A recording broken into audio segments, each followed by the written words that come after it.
تفہیم القرآن سید ابوالعلا مودودی سورہ الذاریات آیات 1 تا 14۔ اعوذ باللہ من الشیطان الرجیم بسم اللہ الرحمن الرحیم۔ والذاریات ذروا، قسم ہے ان ہواؤں کی جو گرد اڑانے والی ہیں۔ فالحاملات وقرا، پھر پانی سے لدے ہوئے بادل اٹھانے والی ہیں۔ تفسیر۔ اس امر پر تمام مفسرین کا اتفاق ہے کہ الذاریات سے مراد پراگندہ کرنے والی اور گرد و غبار اڑانے والی ہوائیں ہیں، اور الحاملات وقرا، بھاری بوجھ اٹھانے والیوں سے مراد وہ ہوائیں ہیں جو سمندروں سے لاکھوں کروڑوں گیلن پانی کے بخارات بادلوں کی شکل میں اٹھا لیتی ہیں۔ یہی تفسیر حضرت عمر رضی اللہ عنہ، حضرت علی رضی اللہ عنہ، حضرت عبداللہ بن عباس رضی اللہ عنہ، حضرت عبداللہ بن عمر رضی اللہ عنہ اور مجاہد رحمہ اللہ، سعید بن جبیر رحمہ اللہ، حسن بصری رحمہ اللہ، قتادہ رحمہ اللہ اور سدی رحمہ اللہ وغیرہ حضرات سے منقول ہے۔ فالجاریات یسرا، پھر سبک رفتاری کے ساتھ چلنے والی ہیں۔ فالمقسمات امرا، پھر ایک بڑے کام بارش کی تقسیم کرنے والی ہیں۔ تفسیر۔ الجاریات یسرا اور المقسمات امرا کی تفسیر میں مفسرین کے درمیان اختلاف ہے۔ ایک گروہ نے اس بات کو ترجیح دی ہے یا یہ مفہوم لینا جائز رکھا ہے کہ ان دونوں سے مراد بھی ہوائیں ہیں، یعنی یہی ہوائیں پھر بادلوں کو لے کر چلتی ہیں اور پھر روئے زمین کے مختلف حصوں میں پھیل کر اللہ تعالیٰ کے حکم کے مطابق جہاں جتنا حکم ہوتا ہے پانی تقسیم کرتی ہیں۔ دوسرے گروہ نے الجاریات یسرا سے سبک رفتاری کے ساتھ چلنے والی کشتیاں لی ہیں، اور المقسمات امرا سے وہ فرشتے مراد لیے ہیں جو اللہ تعالیٰ کے حکم کے مطابق اس کی مخلوقات کے نصیب کی چیزیں ان میں تقسیم کرتے ہیں۔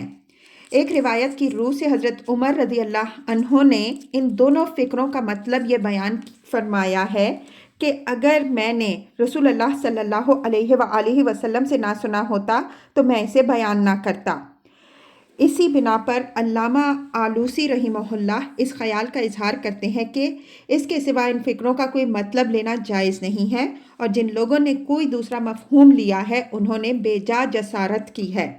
لیکن حافظ ابن کثیر رحمہ اللہ کہتے ہیں کہ اس روایت کی سند ضعیف ہے، اور اس کی بنیاد پر قطعیت کے ساتھ یہ نہیں کہا جا سکتا کہ فی الواقع حضور صلی اللہ علیہ وآلہ وسلم ہی نے ان فکروں کی یہ تفسیر فرمائی ہے۔ اس میں شک نہیں ہے کہ صحابہ و تابعین رضی اللہ عنہم اجمعین و رحمہم اللہ کی ایک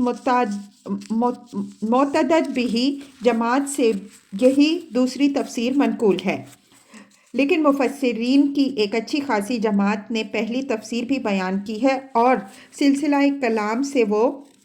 زیادہ مناسبت رکھتی ہے۔ شاہ رفیع الدین صاحب، شاہ عبد القادر صاحب اور مولانا محمود حسن صاحب رحمہ اللہ نے بھی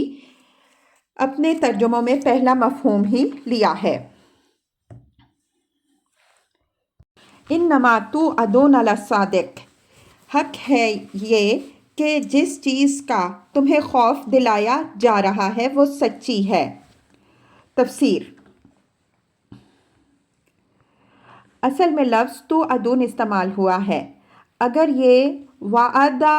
سے ہو تو اس کا مطلب ہوگا جس چیز کا تم سے وعدہ کیا جا رہا ہے،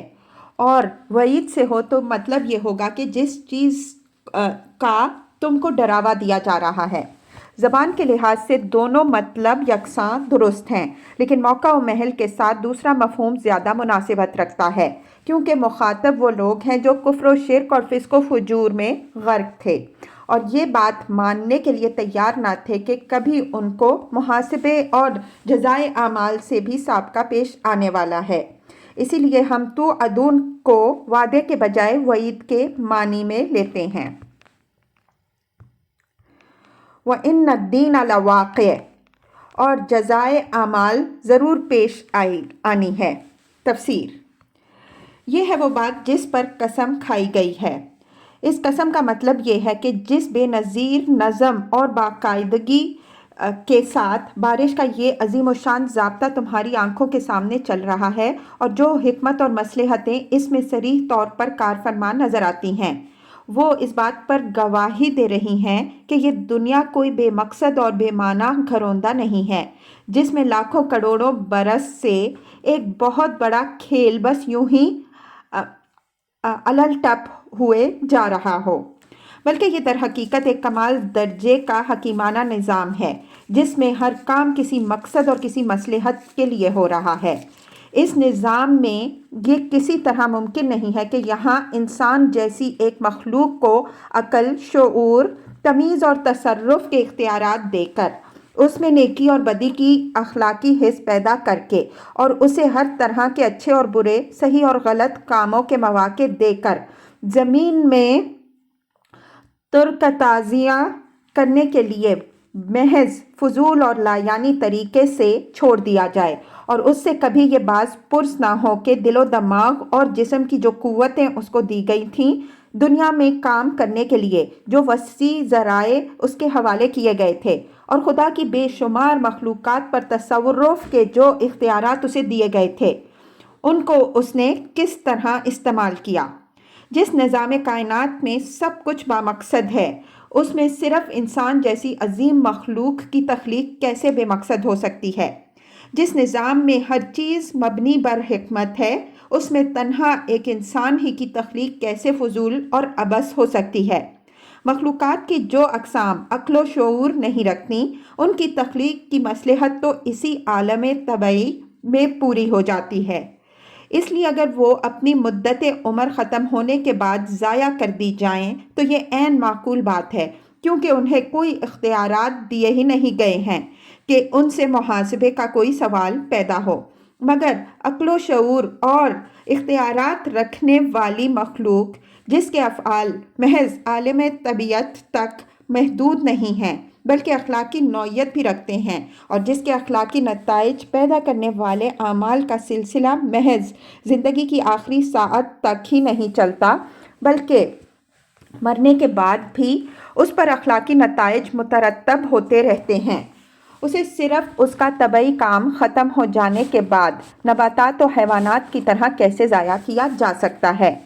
اس نے تو اپنے اختیار و ارادے سے جو نیکی یا بدی بھی کی ہے، اس کی ٹھیک ٹھیک مبنی بر حق و انصاف جزا اس کو لازماً ملنی ہی چاہیے، کیونکہ یہ اس مصلحت کا بنیادی تقاضا ہے جس کے تحت دوسری مخلوقات کے برعکس اس کو ایک ذی اختیار مخلوق بنایا گیا۔ اس سے محاسبہ نہ ہو، اس کے اخلاقی اعمال پر جزا و سزا نہ ہو، اور اس کو بھی بے اختیار مخلوقات کی طرح عمر طبعی ختم ہونے پر ضائع کر دیا جائے، تو لا محالہ اس کی تخلیق سراسر عبث ہوگی، اور ایک حکیم سے فعل عبث کی توقع نہیں کی جا سکتی۔ اس کے علاوہ آخرت اور جزا و سزا کے وقوع پر ان چار مظاہر کائنات کی قسم کھانے کی ایک اور وجہ بھی ہے۔ منکرین آخرت زندگی بعد موت کو جس بنا پر غیر ممکن سمجھتے ہیں، وہ یہ ہے کہ ہم جب مر کر خاک میں رل مل جائیں گے اور ہمارا ذرہ ذرہ جب زمین میں منتشر ہو جائے گا تو کیسے ممکن ہے کہ یہ سارے منتشر اجزائے جسم پھر اکٹھے ہو جائیں اور ہمیں دوبارہ بنا کر کھڑا کر دیا جائے۔ اس شعبے میں کی غلطی ان چاروں مظاہر کائنات پر غور کرنے سے خود بخود رفع ہو جاتی ہے جنہیں آخرت کے لیے دلیل کے طور پر پیش کیا گیا۔ سورج کی شعاعیں روئے زمین کے ان تمام ذخائر آب پر اثر انداز ہوتی ہیں جن تک ان کی حرارت پہنچتی ہے۔ اس عمل میں پانی کے بے حد و حساب قطرے اڑ جاتے ہیں اور اپنے مخزن میں باقی نہیں رہتے، مگر وہ فنا نہیں ہو جاتے بلکہ بھاپ بن کر ایک ایک قطرہ ہوا میں محفوظ رہتا ہے۔ پھر جب خدا کا حکم ہوتا ہے تو یہی ہوا ان قطروں کی بھاپ کو سمیٹ لاتی ہے، اس کو کثیف بادلوں کی شکل میں جمع کرتی ہے، ان بادلوں کو لے کر روئے زمین کے مختلف حصوں میں پھیل جاتی ہے، اور خدا کی طرف سے جو وقت مقرر ہے ٹھیک اسی وقت ایک ایک قطرے کو اسی شکل میں جس میں وہ پہلے تھا زمین پر واپس پہنچا دیتی ہے۔ یہ منظر جو آئے دن انسان کی آنکھوں کے سامنے گزر رہا ہے اس بات کی شہادت دیتا ہے کہ مرے ہوئے انسانوں کے اجزائے جسم بھی اللہ تعالیٰ کے ایک اشارے پر جمع ہو سکتے ہیں اور ان انسانوں کو اسی شکل میں پھر اٹھا کھڑا کیا جا سکتا ہے جس میں وہ پہلے موجود تھے۔ یہ اجزاء خواہ مٹی میں ہوں یا پانی میں یا ہوا میں، بہرحال رہتے اسی زمین میں اور اس کے ماحول ہی میں ہیں۔ جو خدا پانی کے بخارات کو ہوا میں منتشر ہو جانے کے بعد پھر اسی ہوا کے ذریعے سے سمیٹ لاتا ہے اور انہیں پھر پانی کی شکل میں برسا دیتا ہے، اس کے لیے انسانی جسموں کے بکھرے ہوئے اجزاء کو ہوا، پانی اور مٹی میں سے سمیٹ لانا اور پھر سابق شکلوں میں جمع کر دینا آخر کیوں مشکل ہوگا؟ وَالسَّمَاءِ ذَاتِ الْحُبُكِ، قسم ہے متفرق شکلوں والے آسمان کی۔ تفسیر: اصل میں لفظ ذات حبک استعمال ہوا ہے۔ حبک راستوں کو بھی کہتے ہیں، ان لہروں کو بھی کہتے ہیں جو ہوا کے چلنے سے ریگستان کی ریت اور ٹھہرے ہوئے پانی میں پیدا ہو جاتی ہیں، اور گھنگر والے بالوں میں جو لٹیں سی بن جاتی ہیں ان کے لیے بھی یہ لفظ بولا جاتا ہے۔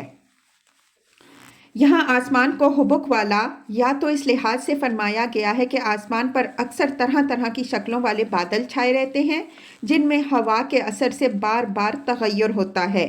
اور کبھی کوئی شکل نہ خود قائم رہتی ہے نہ کسی دوسری شکل سے مشابہ ہوتی ہے۔ یا اس بنا پر فرمایا گیا ہے کہ رات کے وقت آسمان پر جب تارے بکھرے ہوتے ہیں تو آدمی دیکھتا ہے کہ ان کی بہت سی مختلف شکلیں ہیں اور کوئی شکل دوسری شکل سے نہیں ملتی۔ اِنَّکُمْ لَفِی قَوْلٍ مُخْتَلِف، آخرت کے بارے میں تمہاری بات ایک دوسرے سے مختلف ہے۔ تفسیر: اس اختلاف اقوال پر متفرق شکلوں والے آسمان کی قسم تشبیہ کے طور پر کھائی گئی ہے، یعنی جس طرح آسمان کے بادلوں اور تاروں کے جھرمٹوں کی شکلیں مختلف ہیں اور ان میں کوئی مطابقت نہیں پائی جاتی، اسی طرح آخرت کے متعلق تم لوگ بھانت بھانت کی بولیاں بول رہے ہو اور ہر ایک کی بات دوسرے سے مختلف ہے۔ کوئی کہتا ہے کہ یہ دنیا ازلی و ابدی ہے اور کوئی قیامت برپا نہیں ہو سکتی، کوئی کہتا ہے کہ یہ نظام حادث ہے اور ایک وقت میں یہ جا کر ختم بھی ہو سکتا ہے، پھر انسان سمیت جو چیز بھی فنا ہو گئی پھر اس کا اعادہ ممکن نہیں ہے۔ کوئی اعادے کو ممکن مانتا ہے مگر اس کا عقیدہ یہ ہے کہ انسان اپنے اعمال کے اچھے اور برے نتائج بھگتنے کے لیے بار بار اسی دنیا میں جنم لیتا ہے۔ کوئی جنت اور جہنم کا بھی قائل ہے مگر اس کے ساتھ تناسخ کو بھی ملاتا ہے، یعنی اس کا خیال یہ ہے کہ گناہگار جہنم میں بھی جا کر سزا بھگتتا ہے اور پھر اس دنیا میں بھی سزا پانے کے لیے جنم لیتا ہے۔